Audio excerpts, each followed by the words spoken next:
আজকে আমি তোর মটকা তো ফেলেই দেব।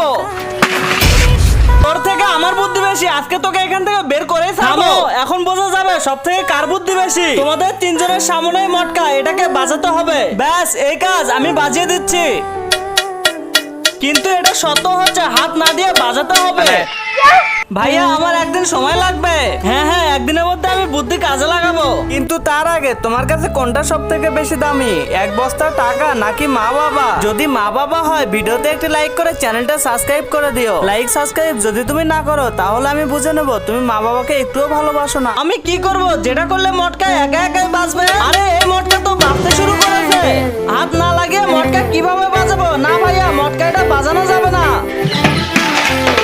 ভাইয়া এটা কোনো কথা হলো? হাত না লাগিয়ে তো মটকা বাজানো যাবে না। থামো ভাইয়া, আমি দেখাইতেছি কিভাবে বাজে মটকা। কি ভাইয়া, বাজিতেছে তো মটকা? হ্যাঁ সত্যি তো বাজতেছে। আরে এই ব্যাংকটিকে মটকার ভিতরে রেখে দেই। তোমাদের মতে ইস্যুর সব থেকে বুদ্ধি বেশি।